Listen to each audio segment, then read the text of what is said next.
Halo, selamat datang kembali di channel YouTube Yusinta Mitana M.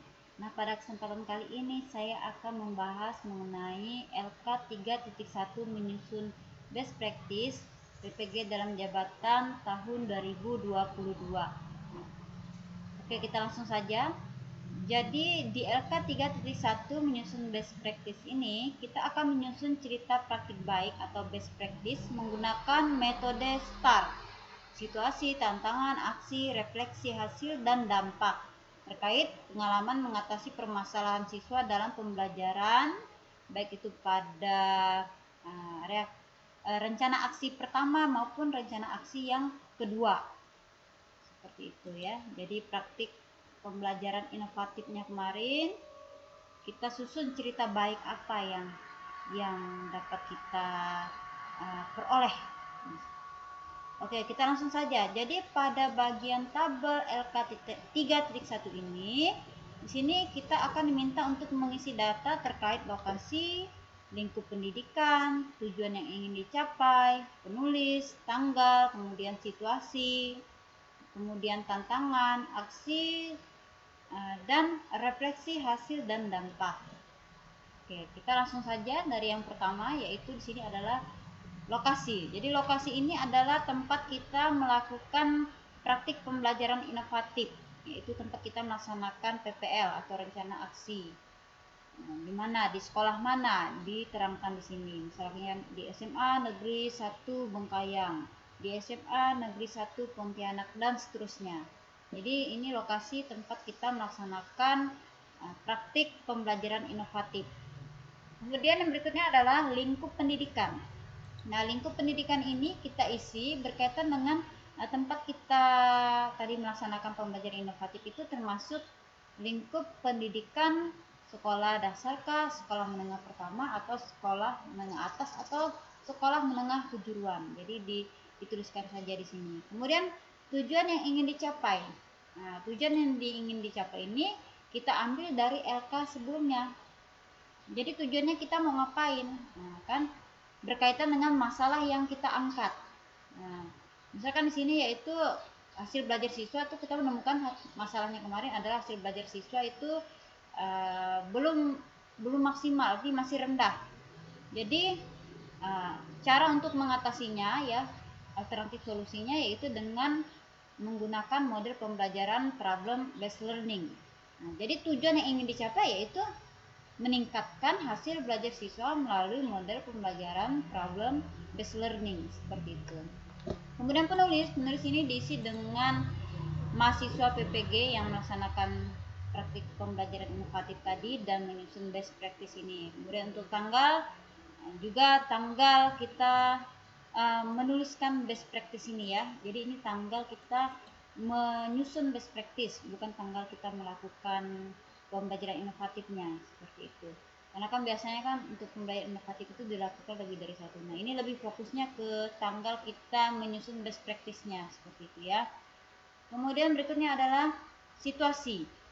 Karena tadi dia menggunakan metode STAR ya, yang meliputi situasi, tantangan, aksi, refleksi, dan hasil dan dampak. Jadi yang pertama adalah situasi, S. Ya, kondisi yang menjadi latar belakang masalah. Mengapa praktik ini penting untuk dibagikan? Apa yang menjadi peran dan tanggung jawab Anda dalam praktik ini? Gitu. Jadi yang pertama di sini berkaitan dengan situasi, yaitu latar belakang masalah. Ambil. Jadi masalah yang timbul tadi adalah belum maksimal pemanfaatan model-model pembelajaran inovatif yang menyebabkan hasil belajar 70% siswa di bawah KKM atau dalam kategori rendah. Kemudian guru masih mendominasi 90% dari seluruh proses pembelajaran. Kemudian praktik pembelajaran inovatif menggunakan model problem based learning ini penting untuk dibagikan sebagai upaya perbaikan proses pembelajaran di kelas, karena model pembelajaran PBL ini merupakan model student oriented, sehingga melibatkan siswa untuk dapat berdiskusi dalam pemecahan masalah, dan siswa dapat lebih memahami isi pelajaran maupun menguasai materi yang diberikan karena pemecahan masalah mereka temukan sendiri, sehingga lebih mudah dalam mengingat materi esensial yang sedang dipelajari. Kemudian model PBL ini membantu siswa untuk memahami hakikat belajar sebagai cara berpikir, bukan hanya sekedar mengerti pembelajaran oleh guru berdasarkan buku teks. Model pembelajaran ini membantu siswa mengembangkan pengetahuannya dan membantu siswa untuk bertanggung jawab atas pembelajarannya sendiri, serta merangsang siswa untuk belajar secara kontinu. Jadi ini bisa kita susun berdasarkan referensi yang kita dapat, baik itu dari kajian literatur maupun dari wawancara. Jadi bisa beberapa kita ambil, kemudian kita sesuaikan dengan situasi yang kita hadapi, ya, kondisi. Jadi ini yang menjadi alasan menggunakan model PBL ini. Kemudian peran dan tanggung jawab saya dalam praktik ini adalah sebagai fasilitator dalam pelaksanaan proses pembelajaran dan harus mampu memilih model pembelajaran yang sesuai dengan karakteristik materi dan karakteristik siswa, serta membagikan praktik baik tersebut kepada guru-guru, ya, agar semua guru memiliki persepsi yang sama bahwa pembelajaran harus student oriented, bukan teacher center yang hanya mendengarkan guru yang dominan menggunakan ceramah. Nah, itu tadi situasinya. Sekarang tantangannya, ya. Tantangan ini berkaitan dengan apa saja yang menjadi tantangan untuk mencapai tujuan tersebut. Siapa saja yang terlibat. Jadi menjawab dari pertanyaan yang berkaitan dengan tantangan ini, ya, tantangan untuk mencapai tujuan adalah waktu yang terbatas dalam mempersiapkan rancangan model pembelajaran inovatif bagi siswa. Jadi ini berkaitan, ya, waktu yang terbatas, ya, tantangan yang dihadapi. Karena memang seperti itu. Kemudian yang terlibat adalah 36 siswa kelas 10 IPS 1 dan guru geografi. Nah, kan dikatakan sini siapa saja yang terlibat. Jadi kita jawab saja siapa saja yang terlibat. Jadi biasanya yang terlibat itu adalah siswa yang tempat kita melaksanakan praktik pembelajaran inovatifnya. Siswa kelas berapa, ya. Seperti itu. Termasuk, ya, gurunya, ya, guru, ya, itu kita sendiri sebagai mahasiswa. Kalau kita guru MTK, ya berarti guru matematika. Kalau guru fisika, ya guru fisika. Disesuaikan. Kemudian berikutnya adalah aksi. Nah, pada bagian aksi, langkah-langkah apa yang dilakukan untuk menghadapi tantangan tersebut? Strategi apa yang digunakan? Bagaimana prosesnya? Siapa saja yang terlibat? Apa saja sumber daya atau materi yang diperlukan untuk melaksanakan strategi ini? Jadi menjawab dari pertanyaan itu berkaitan tentang aksi, yaitu langkah yang dilakukan untuk menghadapi tantangan di atas adalah dengan manajemen waktu dan berdiskusi dengan rekan guru PPG lainnya, baik dosen pembimbing maupun guru pendamping atau guru pamong. Sumber daya yang diperlukan dalam melaksanakan strategi tersebut adalah kuota dan device yang mendukung. Contohnya ini, contoh seperti ini. Jadi nanti tinggal disesuaikan saja dengan apa yang Bapak Ibu alami, ya, berkaitan dengan aksinya.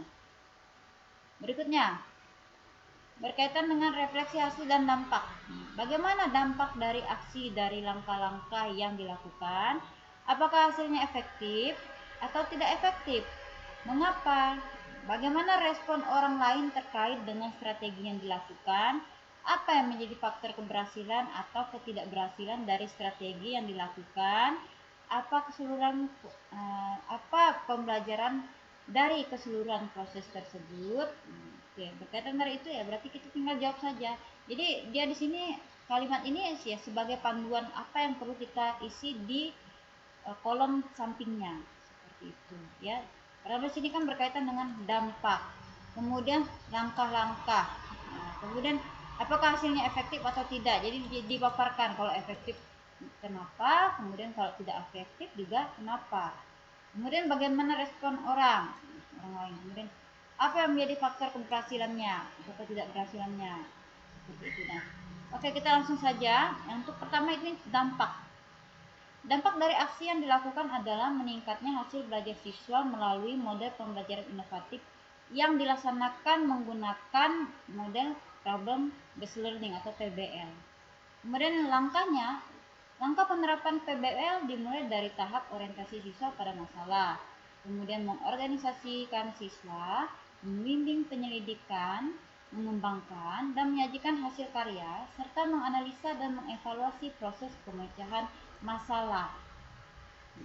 Kemudian hasil dari pelaksanaan model PBL tersebut efektif. Jadi ini disesuaikan apakah Bapak Ibu menilai itu efektif atau tidak. Ya, di sini juga contohnya dia efektif dalam meningkatkan hasil belajar siswa. Dilihat dari apa dikatakan efektif? Dilihat dari hasil evaluasi pembelajaran yang sebelumnya menerapkan PBL. Jadi hasil belajar siswa hanya 30% yang mencapai KKM. Sehingga setelah diterapkan PBL itu menjadi 95% siswa yang mencapai KKM. Sehingga dapat disimpulkan model pembelajaran PBL dapat meningkatkan hasil belajar siswa. Jadi harus ada dasarnya kita mengatakan bahwa strategi yang kita gunakan itu termasuk efektif atau tidak, seperti itu. Kemudian berikutnya adalah respon. Respon ini kan berkaitan dengan apa yang sudah kita lakukan, bagaimana respon dari orang yang terkait. Ya. Jadi respon rekan sejawat terkait strategi pembelajaran yang dilakukan sangat positif dan tertarik mengadopsi keberhasilan dalam pelaksanaan rencana aksi 1 atau PPL yang pertama. Ya. Kemudian faktor keberhasilannya. Jadi kan dikatakan apa yang menjadi faktor keberhasilan atau ketidakberhasilan dari strategi yang dilakukan.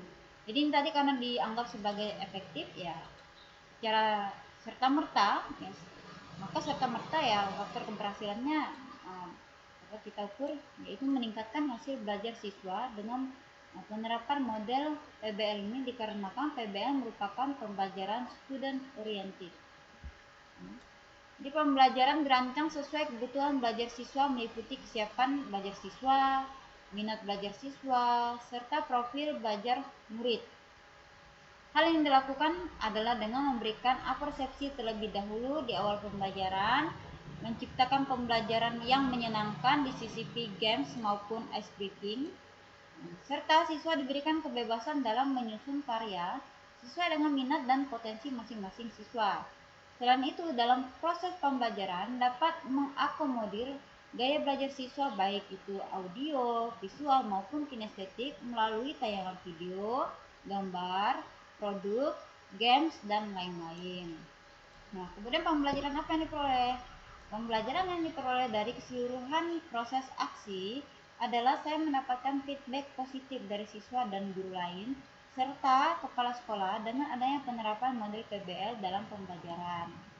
Selain itu, semakin memahami bahwa guru merupakan pembelajar sepanjang hayat yang harus terus mengembangkan diri untuk kemajuan proses pembelajaran, baik dari segi model, metode, media, sistem penilaian, dan lain-lain, agar dapat meningkatkan kualitas pendidikan di Indonesia.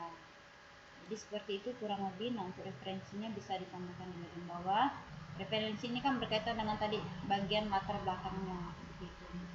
Ya, jadi kurang lebih seperti itu untuk pengisian LK 3.1 menyusun best practice PPG dalam jabatan tahun 2022. Semoga video yang saya bagikan ini bermanfaat untuk Bapak Ibu sekalian, terutama para mahasiswa peserta PPG dalam jabatan tahun 2022. Baik, sekian dulu. Terus dukung channel saya dengan cara subscribe, like, komen, dan share. Kemudian aktifkan lonceng notifikasi agar kamu tidak ketinggalan video-video terbaru dari saya. Sekian dan terima kasih.